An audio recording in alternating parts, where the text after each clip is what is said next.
gloire au Seigneur, alléluia. Alors aujourd'hui, ben, c'est un jour un petit peu particulier, puisque les frères et sœurs ont décidé de rentrer dans les eaux du baptême. Alors donc ça va se passer comme ça. Donc ce matin, on va faire une petite réunion, puisque c'est le dernier dimanche du mois. Donc on va faire une petite réunion comme d'habitude. Ensuite, il y aura le jeûne. Et puis en début d'après-midi, eh bien, on baptisera les donc, frères et sœurs. Mais avant de rentrer dans les eaux du baptême, eh bien, ils donneront chacun leur témoignage un par un.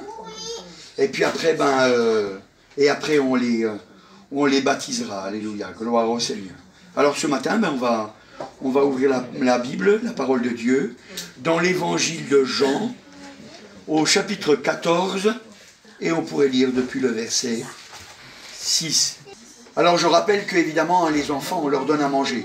Les adultes, on ne leur donne pas à manger, mais les enfants, on leur donne à manger. Hein. On ne laisse pas, on ne fait pas jeûner les enfants chez nous. Hein. Voilà, je vous le dis. Voilà, gloire au Seigneur. Il est écrit dans l'évangile de Jean, au chapitre 14 et au verset 6, c'est Jésus qui parle. Jésus lui dit, donc Jésus répond à Thomas, il dit, « Je suis le chemin, la vérité et la vie. Nul ne vient au Père que par moi. » Je répète, Jésus lui dit, « Je suis le chemin, la vérité et la vie. Nul ne vient au Père que par moi. » Alléluia, gloire au Seigneur. Donc Jésus, il déclare et il dit, « Je suis le chemin. » Alléluia, gloire au Seigneur. Je suis le chemin. Donc ça veut dire que c'est vers Jésus qu'on doit aller, puisqu'il est le chemin. Alléluia, gloire au Seigneur. Et ce matin, eh bien, je voudrais que vous ayez vraiment à cœur de venir au Seigneur Jésus. D'ailleurs, je vous dis la vérité, la Bible, elle ne nous cache pas, elle nous dit qu'il n'y a qu'un seul nom qui a été donné, c'est le nom du Seigneur Jésus, alléluia, avec lequel on peut être sauvé. C'est dans les Actes des Apôtres. Voilà, gloire au Seigneur. Alors, on va pas le lire ce matin, mais c'est dans les Actes des Apôtres. C'est pour ça que je vous invite à lire souvent la parole de Dieu, afin que vous trouviez ce que le Seigneur, alléluia, et ce que la parole de Dieu nous enseigne. Alors, il dit, je suis le chemin, alléluia, gloire au Seigneur. Ça veut dire que ce matin, eh bien, s'il est le chemin, et que nous, on doit suivre ce chemin, ça veut dire que nous devons faire comme Jésus a fait. Comme Jésus a fait. Vous savez, Jésus, quand il est venu sur la terre, il est venu en tant qu'homme. C'est très important de le savoir. Parce que bien trop souvent, les gens, ils veulent amoindrir le travail que le Seigneur Jésus a fait. Et ils disent, Jésus est Dieu. Ce qui n'est pas faux. Ce qui n'est pas faux. Mais le problème, c'est que, effectivement, même s'il est Dieu, quand il est venu sur la terre, il est venu en tant qu'homme. Et comme il est venu en tant qu'homme, il est venu pour accomplir une œuvre qui peut être accomplie par un autre homme. Qui peut être accomplie par un autre homme. C'est-à-dire le travail qu'il a fait, le chemin qu'il a tracé, il l'a tracé pour que nous aussi, nous puissions entrer dans ce chemin. Autrement, ça serait impossible. Donc, Jésus, alléluia, il est le chemin. L'homme Jésus, alléluia, il nous trace un chemin qu'on peut suivre. Il nous trace un chemin qu'on peut suivre. Alors, quand on regarde la parole de Dieu, qu'est-ce qu'on s'aperçoit? Eh bien, le Seigneur Jésus, dans Matthieu, au chapitre 3 et au verset 13, il est écrit, « Alors Jésus vint de la Galilée au Jourdain vers Jean pour être baptisé par lui. » Pour être baptisé par lui. Alléluia, gloire au Seigneur. Alors, vous voyez, le Seigneur Jésus, la première chose qu'il a fait, c'est qu'il a commencé par rentrer dans les eaux du baptême. Il a commencé par rentrer dans les eaux du baptême. Alléluia, gloire au Seigneur. Ça veut dire que le chrétien, s'il veut être un véritable chrétien, alors il faut qu'il rentre dans les eaux du baptême. Un chrétien, ça doit rentrer dans les eaux du baptême. Pourquoi est-ce qu'un chrétien doit rentrer dans les eaux du baptême? Eh bien, il doit rentrer dans les eaux du baptême Parce que la Bible, elle nous dit que le baptême, c'est l'engagement d'une bonne conscience. C'est l'engagement d'une bonne conscience. Alléluia, gloire au Seigneur. Alors vous voyez, si c'est l'engagement d'une bonne conscience, alors nous, on doit comprendre que Jésus, eh bien, il montrait à tout le monde qu'il allait marcher avec une bonne conscience. Nous devons faire pareil. La Bible nous dit dans 1 Pierre, au chapitre 3 et au verset 21, cette eau était la figure du baptême, qui n'est pas la purification des souillures du corps, mais l'engagement d'une bonne conscience envers Dieu, et qui maintenant vous sauve, vous aussi, par la résurrection de Jésus-Christ. Alléluia, gloire au Seigneur. Alors, vous voyez, dans ce passage, il est parlé de l'arche de Noé, de l'arche de Noé qui montre que ils sont passés à travers l'eau. Et le peuple aussi, a traversé la mer Rouge, ils sont passés à travers l'eau. Et là, ça nous parle, cette eau, c'est une figure du baptême. C'est une figure du baptême. Ça veut dire que ce n'est pas le baptême, mais c'est une figure. C'est pour nous représenter. C'est pour qu'on comprenne. Et qu'est-ce qui s'est passé dans ces endroits-là? Eh bien, pour Noé, eh bien, tout le monde est mort. Seul Noé et sa famille. Noé et 7 personnes, ça fait 8 en tout, ont été sauvés. 8 en tout ont été sauvés. Et puis, pour le passage de la mer Rouge, eh bien, qu'est-ce qui s'est passé? Eh bien, tous ceux qui sont rentrés dans la mer Rouge, parce qu'ils sont tous rentrés dans la mer Rouge, autant les Hébreux que le Pharaon et tout l'Égypte et tous les Égyptiens qui sont venus avec leurs chars pour faire la guerre, ils sont tous rentrés. Mais dedans, qu'est-ce qu'il en est sorti? Il est sorti que le peuple d'Israël est sorti vivant et l'ennemi, il est resté mort. Il est resté dans l'eau. Il est resté dans l'eau. Et c'est pour ça qu'il est dit que c'est une préfiguration, c'est une figure du baptême, c'est quelque chose qui nous explique, qui nous fait comprendre que le baptême, c'est l'engagement d'une bonne conscience. Donc, c'est-à-dire qu'aux yeux de tous, on dit, à partir d'aujourd'hui, je veux que tu saches, toi qui me regardes, je veux que tu saches que je me suis engagé devant Dieu. Je me suis engagé devant Dieu à être fidèle. Je me suis engagé devant Dieu à marcher droitement. Je me suis engagé à être un combattant pour lutter contre le péché. C'est une bonne conscience envers Dieu.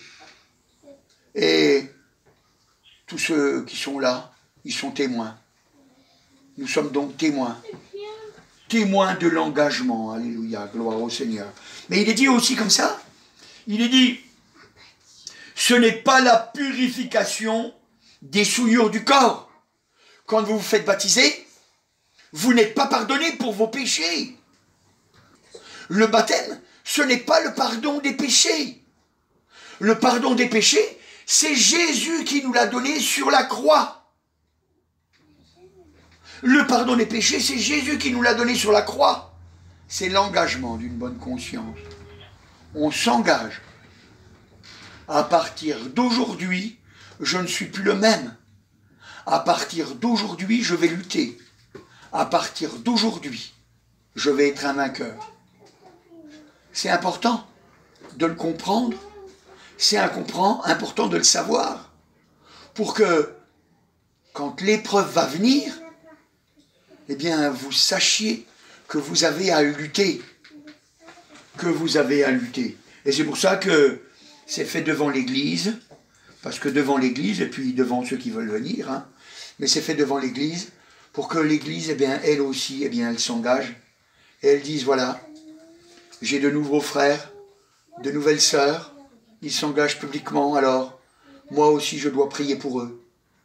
Moi aussi je dois prier pour eux, pour qu'ils soient forts, pour qu'ils tiennent bon, et puis, je sais que eux aussi, eh bien, ils prieront pour moi. Et on est une force pour grandir, alléluia. N'oubliez jamais, nous sommes le corps de Christ. Nous sommes le corps de Christ. Alors vous savez, quand on rentre dans l'évangile, on ne rentre pas comme on rentre dans un monastère. On ne rentre pas comme on rentre dans le clergé. Hein, c'est pas comme ça que ça se passe. Quand on rentre dans le corps de Christ, on se rappelle qu'on est tous différents. Mon frère, peut-être que tu seras une main droite, peut-être que tu seras une main gauche, peut-être que tu seras un pied droit, peut-être que tu seras un pied gauche, peut-être que tu seras une oreille droite ou une oreille gauche, peut-être que tu seras un foie, peut-être que tu seras un cœur, peut-être que tu seras juste une petite cellule qui se trouve sous le pied et qui ne se voit pas.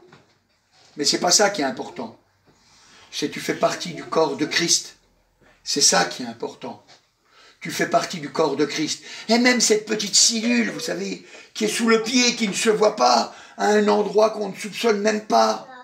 Eh bien, vous savez, quand elle est blessée par une épine ou par quelque chose, eh bien, elle fait souffrir tout le corps. Et c'est pour ça que l'Église doit avoir à cœur de prier pour chacun de ses membres.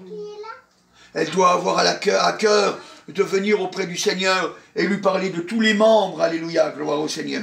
C'est pour ça que l'engagement, c'est aussi un engagement de l'Église à prier, alléluia, pour les membres de l'Église. Vous voyez, c'est un vrai engagement. Hein.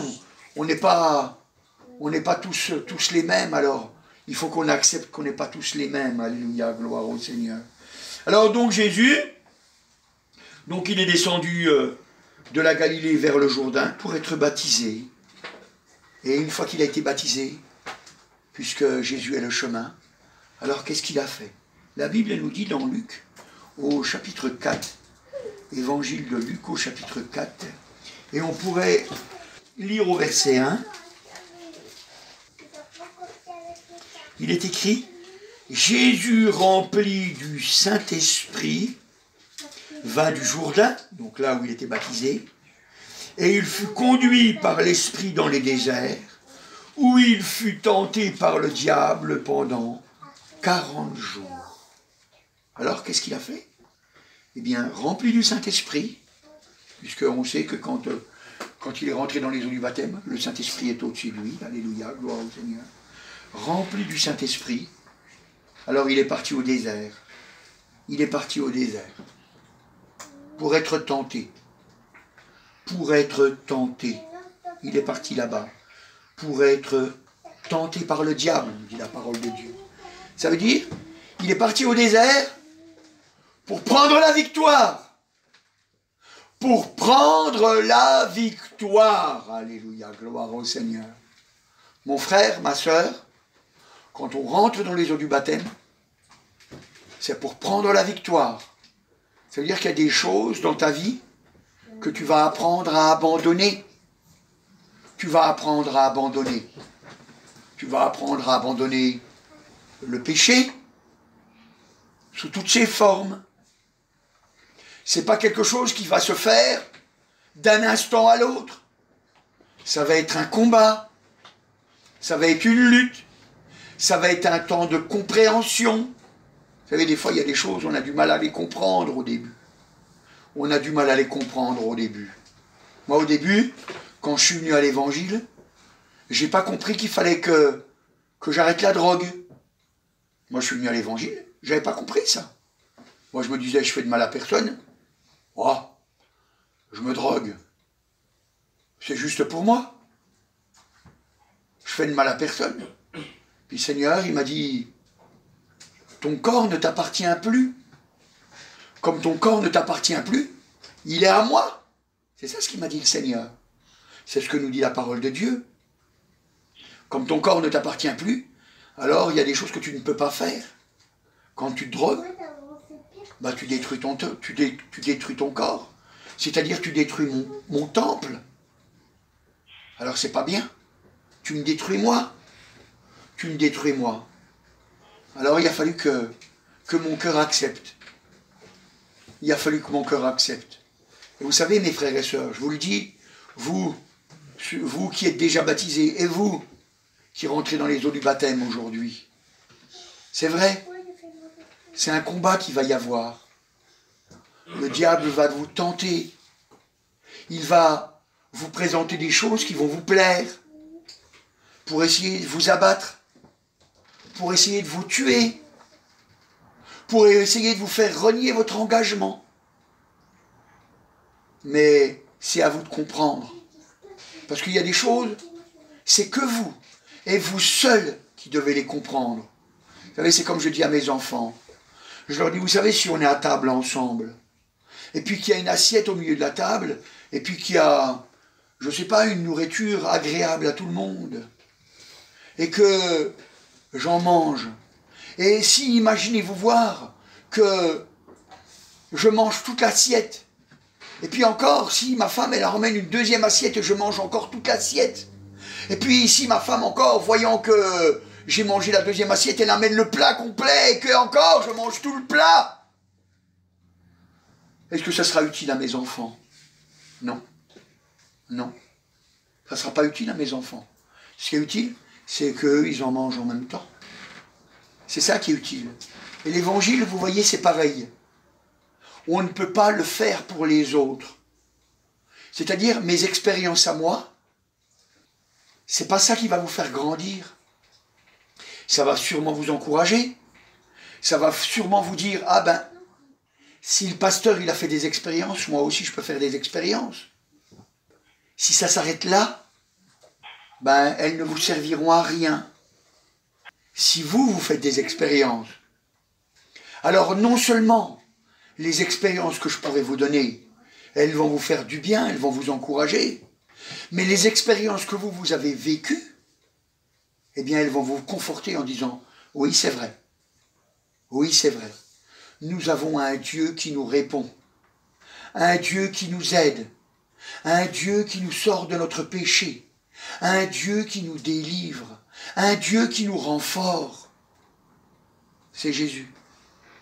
C'est Jésus. Parce que c'est lui le chemin.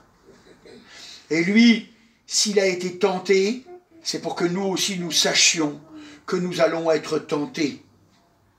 Vous savez, le diable ne vous proposera pas quelque chose que vous n'aimez pas. Il propose toujours des choses qu'on aime.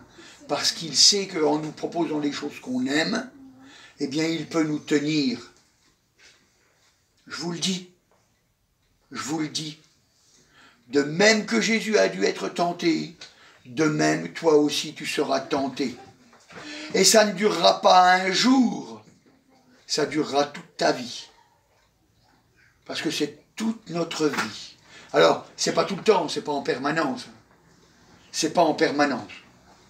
Mais c'est quand même à le savoir. Il faut quand même qu'on sache que c'est une vie de combat. Vous savez, je vous dis la vérité. Pour être un chrétien, il faut être un courageux. Parce que ceux qui ne sont pas courageux, ils abandonnent. Mais ceux qui sont courageux pour lutter contre ce qui ne va pas dans leur vie, eh bien, ceux-là, c'est des vrais courageux. C'est des gens qui sont déterminés. Et ils seront vainqueurs. Parce que ceux qui sont déterminés, même s'ils ratent une fois, même s'ils ratent 2 fois, même s'ils ratent 3 fois, même s'ils ratent 4 fois, même s'ils ratent 5 fois, et même s'ils ratent 6 fois, et voire même 7, ils finiront par être des vainqueurs. Parce qu'on est toujours vainqueur avec Jésus. Alléluia. Gloire au Seigneur. Alléluia. Alors vous voyez, Jésus il a été conduit par le Saint-Esprit dans le désert pour être tenté par le diable. Et il a été vainqueur. Et il a été vainqueur. Mais qu'est-ce qu'il nous a dit? Vous savez, si le diable, eh bien, il l'a tenté, et si le Saint-Esprit l'a amené vers le diable pour qu'il soit tenté, la Bible elle nous donne un détail dans Luc au chapitre 4 et au verset 14. Elle nous dit, verset 14, Jésus, revêtu de la puissance de l'Esprit, retourna en Galilée. Alléluia, gloire au Seigneur. Il est dit que quand il est sorti de cette épreuve, il est dit qu'il était revêtu de la puissance de l'Esprit. Il a été revêtu de la puissance de l'Esprit. Gloire au Seigneur. Le but de ce combat, c'est d'être vêtu de puissance. Mon frère, ma sœur, si tu veux tenir jusqu'au bout, il faut que tu sois revêtu de la puissance de l'Esprit. Alléluia. Parce que quand on est revêtu de la puissance de l'Esprit, alors le diable il fuit parce qu'on sait ce qu'on doit faire. On sait comment on doit se comporter. Alléluia, gloire au Seigneur. On le sait. Et Jésus revêtu de la puissance de l'Esprit, alléluia, il retourna en Galilée, alléluia. Et puis il est dit après que sa renommée se répandit dans tout le pays d'alentour. Ça veut dire que toi aussi, puisqu'il est le chemin et qu'il nous montre, ça veut dire que toi aussi, on va savoir que tu es un véritable chrétien. On va dire, tiens, tu vois celui-là, eh bien il n'a pas peur de demander au Seigneur. Et on voit qu'il y a même des guérisons, il y a même des choses qui se font dans sa vie. Et c'est ça qui est important de savoir. Vous voyez, moi j'ai mes collègues de travail, des fois, qui m'ont dit comme ça, ils m'ont dit, prie Michel, prie. Parce que je sais que tu pries et que le Seigneur te bénit. Parce que, vous savez, le monde, il n'est pas bête. Hein. Le monde, il n'est pas bête. Hein. Il voit bien quand on est béni. Il voit bien. Il voit bien. Et c'est la renommée du Seigneur qui grandit. Parce que moi, je leur dis, oh, c'est pas moi. C'est Jésus qui fait les miracles. C'est Jésus qui fait les prodiges. C'est lui qui répond aux prières. C'est lui qui agit dans les vies. C'est parce qu'il m'aime et il veut t'aimer. Et il t'aime déjà. Et il veut t'aimer davantage. Il veut que tu sois béni. Alléluia. Et tu dois l'être. Et tu dois l'être. C'est important de comprendre que, alléluia, on a besoin d'être revêtu de la puissance de l'Esprit. Gloire au Seigneur, alléluia. On doit être revêtu de la puissance de l'Esprit. Et voyez, si jamais le Seigneur il nous dit, eh bien, qu'on doit être revêtu de la puissance de l'Esprit, puisque c'est le chemin qu'il a tracé, c'est pour ça que les disciples, ils parleront de 2 baptêmes. C'est pas qu'il y a 2 baptêmes, mais il y a quand même 2 baptêmes. Il y a le baptême d'eau, et il y a le baptême de l'Esprit. D'ailleurs, la Bible nous dit dans Hébreux, au chapitre 6, versets 1 et 2. Hébreux, chapitre 6, versets 1 et 2. C'est pourquoi, laissant les éléments de la parole de Christ, tendons à ce qui est parfait, sans poser de nouveau le renoncement aux œuvres mortes, de la foi en Dieu, de la doctrine des baptêmes, de l'imposition des mains, de la résurrection des morts et du jugement éternel. C'est ce que nous ferons si Dieu le permet. Alléluia, gloire au Seigneur. Il dit bien dans ce passage-là, de la doctrine des baptêmes. De la doctrine des baptêmes. Hein, la doctrine, c'est les règles. C'est ça la doctrine. Hein. Les règles. Hein. Vous pouvez regarder dans un dictionnaire, vous verrez que le mot doctrine, ça correspond à règle. Règle. Hein, c'est les règles. Donc ça veut dire que on a besoin de prier aussi pour que le Saint-Esprit vienne. C'est pour ça aussi que le jour du jeûne, c'est ces jours-là qu'on baptise les gens, parce que c'est le jour du jeûne qu'on en profite pour prier pour les dons de l'Esprit. Et peut-être qu'aujourd'hui, si tu mets ta foi en action, eh bien tu recevras le baptême du Saint-Esprit. Tu recevras le baptême du Saint-Esprit, la puissance de l'Esprit. Tu recevras le baptême de l'Esprit, la puissance de l'Esprit. Et tu verras que Dieu va te bénir, alléluia. Dieu va te bénir. C'est important de savoir que nous voulons obéir à la parole de Dieu et faire comme Dieu dit pour que Dieu puisse manifester sa gloire dans notre vie. Alléluia. Que Dieu puisse manifester sa gloire dans notre vie. D'ailleurs, c'est le Seigneur Jésus. C'est le Seigneur Jésus qui dira dans l'évangile de Jean, au chapitre 3 et au verset 5, c'est quand il parle à un homme, Nicodème, Évangile de Jean, chapitre 3 et au verset 5. Il parle à cet homme, et cet homme, il est venu voir Jésus de nuit, et il lui dira, verset 5, Jésus répondit, en vérité, je te le dis, si un homme ne naît d'eau et d'esprit, hein, s'il ne naît d'eau et d'esprit, hein, c'est le Saint-Esprit, et puis les eaux du baptême, ne naît d'eau et d'esprit, il ne peut entrer dans le royaume de Dieu. Il ne peut entrer dans le royaume de Dieu. On ne peut pas. On ne peut pas rentrer dans le royaume de Dieu. On ne peut pas. Parce que c'est une désobéissance. C'est une désobéissance de ne pas rentrer dans les eaux du baptême. D'ailleurs, le Seigneur Jésus, il nous dira dans Marc au chapitre 16 et au verset 16. Marc au chapitre 16 et au verset 16. C'est le Seigneur Jésus qui l'enseigne. C'est lui qui l'enseigne. Alors on pourrait lire depuis le verset 15. Puis il leur dit, allez par tout le monde et prêchez la bonne nouvelle à toute la création. Verset 16, celui qui nous intéresse. Celui qui croira et qui sera baptisé sera sauvé. Mais celui qui ne croira pas sera condamné. Il y a une condamnation qui vient sur celui qui refuse. Sur celui qui refuse. Parce qu'on doit s'engager devant tout le monde. Vous savez, moi, quand j'étais pas chrétien, c'est une bonne sœur, une religieuse, qui m'a dit un jour, elle m'a dit, enfin, je dis toujours elle m'a dit, mais c'est pas vrai, la vérité, elle ne me l'a pas dit à moi. Elle l'a dit à tous les jeunes qui étaient là. Donc elle l'a dit à moi, parce que je faisais partie de ceux-là. Elle a dit, si tu as honte de Jésus, un jour Jésus aura honte de toi. Et c'est quelque chose, j'étais même pas chrétien. J'étais même pas chrétien. Mais je savais que ce qu'elle venait de dire, c'était la vérité. Je le savais. Je le savais.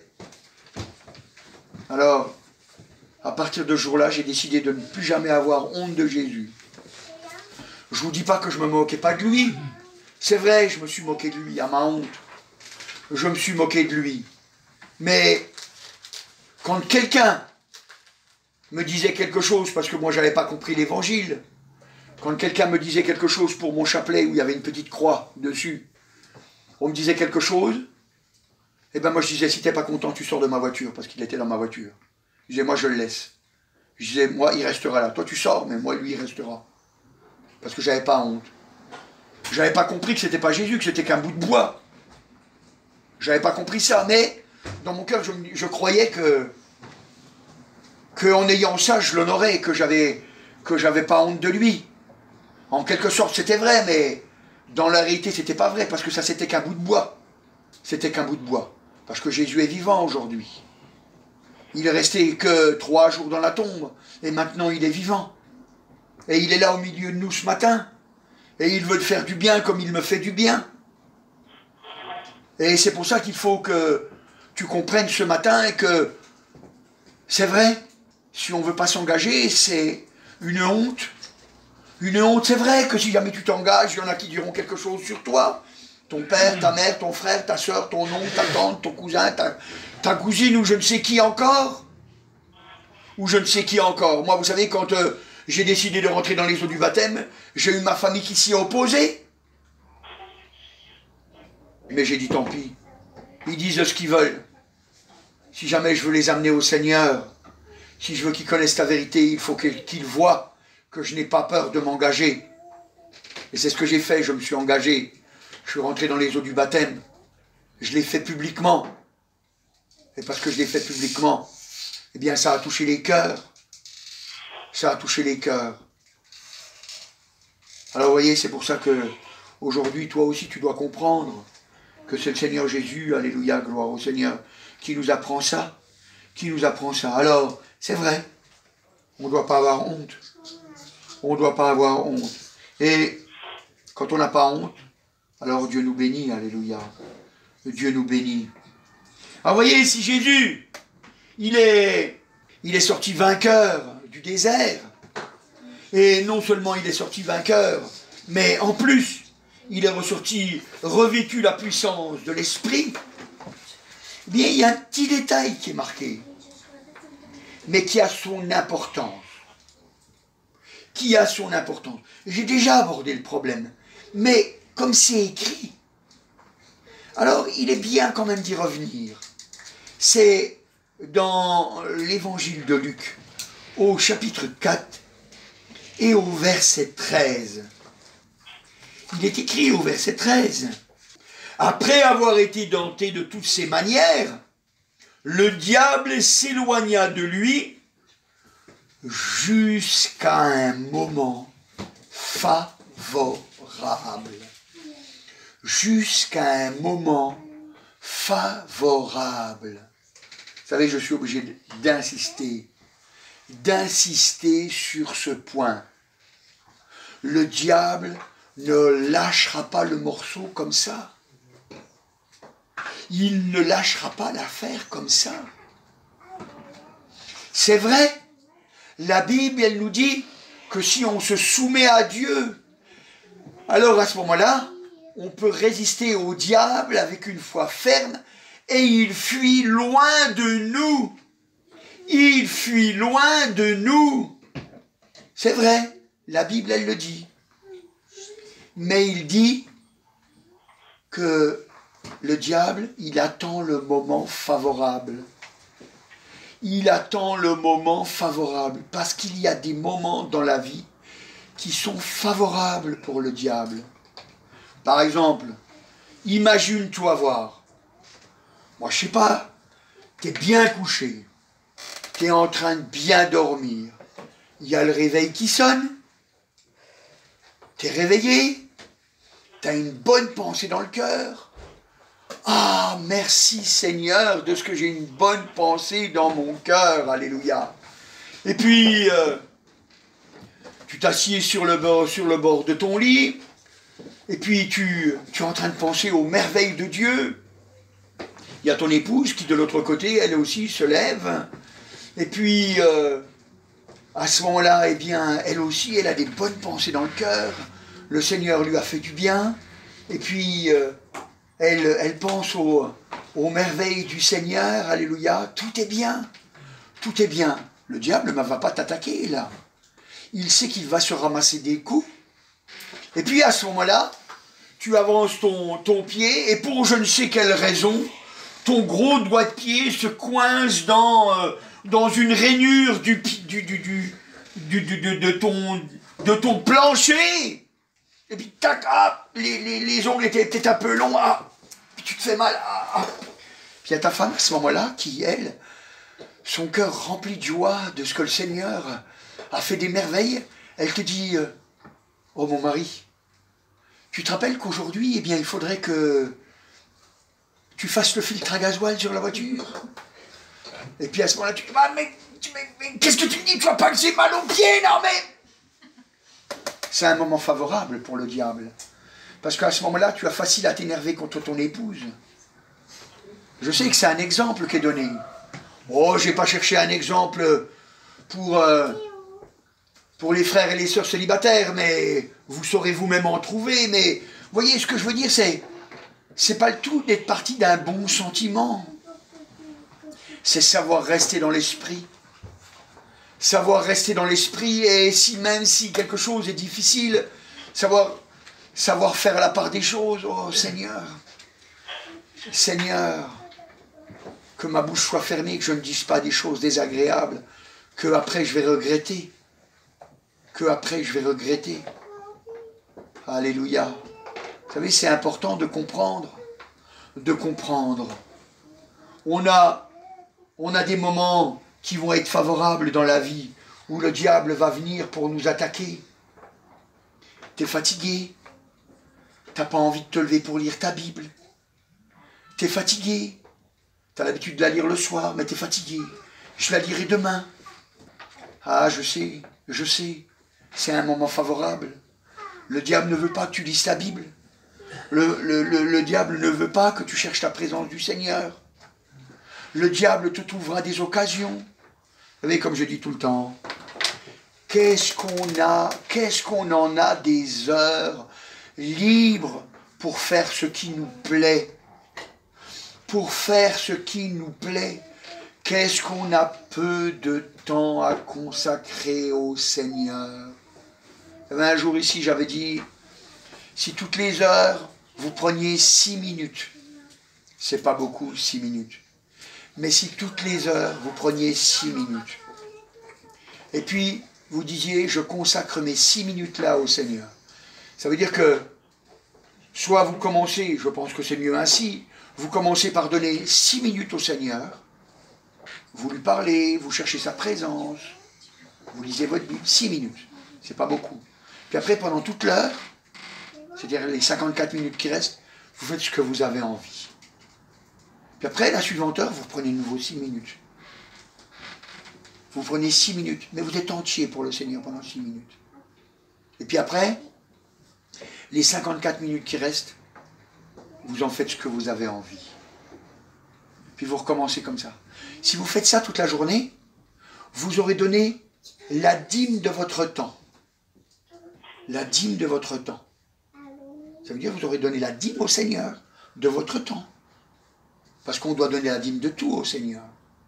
Alors il y a la dîme de notre temps à donner. Vous aurez donné la dîme de votre temps. Et si vous donnez la dîme de votre temps, vous allez voir comment le Seigneur va vous bénir dans ces 54 minutes. Vous allez voir. Alors il est vrai que si vous voulez, vous pouvez faire, si vous avez le courage, mais il faut le tenir. Il faut le tenir. Vous dites, bon, dans une journée, eh bien, allez, on va considérer que vous avez 16 heures. 16 heures. Et 6 fois 16. Si vous prenez tout ce temps une seule fois pour le Seigneur, c'est très bien. C'est très bien. Mais prenez la dîme du temps. Prenez la dîme du temps. Et vous savez, on a du mal à faire ça. C'est un moment favorable pour le diable. Oh, je le ferai plus tard. Je le ferai plus tard. Je vous dis, si vous voulez bien me croire, j'ai essayé. On finit par ne pas le faire. On va le faire quelquefois. Mais on finit par ne pas le faire. C'est pour ça que je dis, mon frère, ma soeur, le diable, il trouve toujours des moments favorables. Tu veux bien prendre à cœur de tenir ferme pour ne pas laisser d'occasion, en tout cas pas d'occasion volontaire. C'est important de le savoir, que Jésus, lui aussi, eh bien, il s'est retrouvé dans la situation où le diable, eh bien, il a attendu le moment favorable. Il a attendu le moment favorable. Mon frère, ma soeur, le diable attendra un moment favorable pour te faire du mal et pour faire du mal à ceux que tu aimes. Il attendra un moment favorable. Le diable, il attend un moment favorable. Alors ce matin, comme nous savons que nous avons été bénis en lui, alléluia, parce que la Bible a dit que nous sommes ensevelis avec lui. Alléluia, la Bible nous dit dans Romains, au chapitre 6 et au verset 4. Alors on pourrait lire de vue le verset 3. Ignorez-vous que nous tous qui avons été baptisés en Jésus-Christ, c'est en sa mort que nous avons été baptisés, nous avons donc été ensevelis avec lui par le baptême en sa mort, afin que, comme Christ est ressuscité des morts pour la gloire du Père, de même, nous aussi, nous marchions en nouveauté de vie. Alléluia. De même, nous aussi, nous marchions en nouveauté de vie. Nous marchions en nouveauté de vie. Nous sommes une nouvelle créature, une nouvelle création. Nous marchons en nouveauté de vie. Nous ne sommes plus les mêmes. Nous sommes devenus des combattants. Des combattants. Alléluia. Nous sommes devenus des combattants. Et ce matin, je voudrais que tu aies dans ton cœur que tu es un combattant. C'est pour ça que la Bible elle nous dit dans Éphésiens, au chapitre 6, Et au verset, on va lire à partir du verset 11. Revêtez-vous de toutes les armes de Dieu, afin de pouvoir tenir ferme contre les ruses du diable. Nous avons vu que le diable attendait le moment favorable. Verset 12. Car nous n'avons pas à lutter contre la chair et le sang, c'est pas contre des hommes, mais contre les dominations, contre les autorités, contre les princes de ce monde de ténèbres, contre les esprits méchants dans les lieux célestes. Donc c'est bien contre le diable que nous avons à lutter. C'est pas celui qui est autour de toi, un homme ou une femme qui te fait du mal que tu as à lutter, mais c'est contre des démons. Hein? Contre celui qui te fait du mal, toi ce que tu as à faire c'est à prier pour lui, à lutter pour lui, pour chercher à lui faire du bien, parce que c'est ça ce que nous avons à faire. Et au verset 13, il dit, c'est pourquoi prenez toutes les armes de Dieu afin de pouvoir résister dans le mauvais jour. Tiens, il revient ce jour-là, pour pouvoir résister contre le mauvais jour. Voilà, alléluia. Et tenir ferme après avoir tout surmonté. Alléluia. C'est pourquoi il dit, tenez donc ferme et ayez à vos reins la vérité pour ceinture. Revêtez la cuirasse de la justice. Mettez pour chaussure à vos pieds le zèle que donne l'évangile de paix. Prenez par-dessus tout cela le bouclier de la foi avec lequel vous pourrez éteindre tous les traits enflammés du malin. Prenez aussi le casque du salut et l'épée de l'esprit qui est la parole de Dieu. Vous voyez, la Bible, c'est l'épée de l'esprit. Alléluia. C'est l'épée de l'esprit. C'est avec ça qu'on est des vainqueurs. Alléluia. Les autres armes, elles ont leur utilité. Vous voyez, le bouclier, c'est pour nous protéger contre les traits enflammés du malin. Parce que le malin, il va nous envoyer des traits. Hein, c'est des flèches. Il va essayer de nous abattre, il va essayer de donner vous savez, des pics. Vous savez, des fois, il va utiliser quelqu'un qui va nous lancer un pic. Hein, il va nous dire quelque chose de désagréable pour essayer de nous abattre. Vous savez, parce que le diable, il est malin. Hein. Il est malin. Alors c'est pour ça que nous, eh bien, tout est là pour qu'on soit des vainqueurs. Tout est là pour qu'on soit heureux. Tout est là pour que la réussite soit là. Tout est là. Tout est là. C'est pour ça que la Bible, elle nous dit encore, dans le Marc au chapitre 16, on avait commencé à le lire tout à l'heure, Marc au chapitre 16, regardez voir, c'est formidable, alléluia, le Seigneur est vraiment extraordinaire, alléluia. Il aime à nous bénir. Voilà, donc, chapitre 16 et au verset 17, on a lu avant, hein. Donc on a lu au verset 16, celui qui croit et qui sera baptisé sera sauvé, mais celui qui ne croira pas sera condamné. Et au verset 17, voici les miracles qui accompagneront ceux qui auront cru. En mon nom, ils chasseront les démons. Ils parleront de nouvelles langues. S'ils saisissent des serpents et s'ils boivent quelques breuvages mortels, ils ne leur feront point de mal. Ils imposeront les mains aux malades et les malades seront guéris. Alléluia. Vous voyez? On voit que le Seigneur, il donne tout après. Il donne tout. Tu t'es engagé, mon frère, tu t'es engagé, ma soeur. Mais Dieu va faire que te bénir. Après, c'est qu'une vie de bénédiction. C'est qu'une vie de bénédiction. Mais c'est vrai. T'as ta part. Il faut que tu combattes parce que maintenant, tu es devenu un soldat du Seigneur. Tu es devenu un soldat du Seigneur. Tu as dit, je rentre dans le chemin du Seigneur. Maintenant, tu es un disciple. Ça veut dire que tu dois faire la même discipline. Tu dois faire la même discipline. Alléluia. Jésus est là ce matin pour te bénir. Alléluia.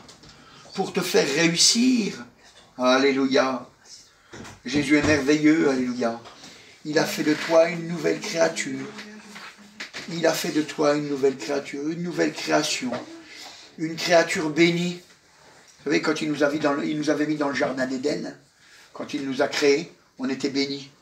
C'est nous qui sommes sortis du jardin d'Éden. C'est nous qui sommes sortis du jardin d'Éden.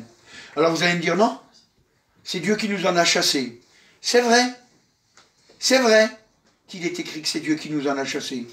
Mais c'est pas Dieu qui nous a fait pécher. C'est pas Dieu qui nous a fait pécher. En péchant, on savait pertinemment qu'on allait être sorti du jardin d'Éden. En péchant, on sait pertinemment qu'on sort de la vie de Dieu. La Bible, elle nous dit que Dieu nous tient dans sa main et que nul ne peut nous ravir de sa main. Mais nous, on peut sortir de la main du Seigneur. On peut sortir de la main du Seigneur parce que nous sommes libres. Ce matin, mon frère, ma soeur, sache que tu es libre. Sache que tu es libre. Je me souviens, moi j'étais à Sarrebourg, enfin plus exactement, j'étais dans la voiture, j'étais en train de rouler, je revenais de Remiremont, et puis Dieu m'a donné une vision. Et puis il m'a donné exactement cette vision-là.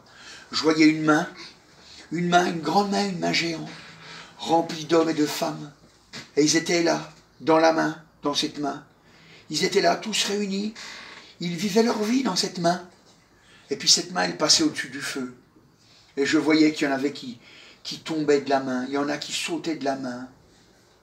Et puis le Seigneur, il m'a dit, il m'a montré ce verset. Il m'a montré ce verset. Que nul ne pouvait les ravir de la main du Seigneur, mais qu'on pouvait en sortir. On pouvait en sortir. Mon frère, ma soeur, t'es libre? T'es libre? C'est une vie qu'il demande, le Seigneur. C'est pas une religion. C'est pas une religion. C'est une vie qu'il demande. Ce matin, il faut que tu comprennes que c'est une vie qu'il te demande. Une vie avec lui. Une vie bénie, si tu marches avec lui. Une vie bénie. Mais c'est toi qui choisis. Et c'est pour ça que ce matin, alléluia, eh bien, je t'invite à venir encore dans la présence du Seigneur, alléluia. À venir dans la présence du Seigneur. Et à avoir ce désir, alléluia, de marcher avec le Seigneur. Vous savez, comme les disciples. Parce que les premiers disciples, qu'est-ce qu'ils ont fait? Ben, ils ont dit, on va marcher comme le Seigneur, il le veut. Ils n'ont pas fait comme ils ont eu envie. Hein. Ils n'ont pas dit, ah ben le Seigneur est plus là, c'est bon, je fais ce que je veux. Non, ils n'ont pas fait ça. En plus, il était revenu, il était ressuscité des morts. Alors, voilà. Ils ont décidé, ils ont dit, ben voilà. On va marcher comme le Seigneur, il a dit. C'est pour ça que la Bible nous dit dans Actes des Apôtres, chapitre 2, et au verset 38. Ah oui, on pourrait lire depuis le verset 37. Après avoir entendu ce discours, donc c'est Pierre qui leur parle de Jésus ressuscité, alléluia, parce qu'il y a eu le Saint-Esprit qui est venu sur eux. Ils eurent le cœur vivement touché, et ils dirent à Pierre et aux autres apôtres, « Hommes frères, que ferons-nous » Alors à ce moment-là, Pierre, il parle, au verset 38, Pierre leur dit, « Repentez-vous, et que chacun de vous soit baptisé au nom de Jésus-Christ pour le pardon de vos péchés, et vous recevrez le don du Saint-Esprit, alléluia, car la promesse est pour vous, pour vos enfants, et pour tous ceux qui sont au loin, en aussi grand nombre que le Seigneur les appellera. » Eh ben, l'aussi grand nombre, c'est nous. Hein. C'est nous. C'est nous, on était au loin, on était dans les siècles futurs. C'est nous. C'est nous, alléluia, gloire au Seigneur. Qu'est-ce qu'il dit? Repentez-vous pour vos péchés, soyez baptisés et recevez le Saint-Esprit. Et puis après, la bénédiction est pour vous. Mais c'est ce que je vous ai annoncé. C'est ce que je vous ai annoncé ce matin. Si vous faites la marche arrière et puis que vous reprenez tout ce que je vous ai dit, c'est ce que je vous ai annoncé. J'ai rien inventé. J'ai rien inventé. J'ai juste envie que vous soyez bénis. J'ai juste envie que vous soyez bénis. C'est ça ce que je veux. Ce matin, engage-toi. Et puis pour ceux qui, ce matin, alléluia, ont décidé de rentrer dans les eaux du baptême, alors tu as eu bien fait mon frère, tu as eu bien fait ma soeur, parce que tu vas être béni. Tu verras, c'est une vie agréable avec le Seigneur. C'est une bonne vie. Et puis tu vas t'apercevoir qu'on est heureux. On est véritablement heureux. Amen. Merci Seigneur Jésus. Je te remercie de ta présence, de ta bonne grâce, de ton amour, de ta fidélité, Seigneur. Alléluia. Tu es vraiment le Dieu 3 fois saint. Tu es celui qui conduit, Seigneur. Tu es celui, Seigneur, qui nous emmène jusque dans la gloire, Seigneur. Et nous savons, Seigneur, que parce que nous marchons avec toi, Seigneur, alléluia, nous n'avons rien à craindre, Seigneur, parce que nous marchons avec toi, Seigneur, alléluia. Alors tu nous délivreras, Seigneur, tu nous apprendras, Seigneur, à comprendre encore ce qui n'est pas bon, Seigneur, pour que nous le rejetions, Seigneur. Oh, nous savons que nous-mêmes, nous ne pouvons pas le rejeter, alors nous te l'apporterons, Seigneur. Ce que tu nous as enseigné, Seigneur.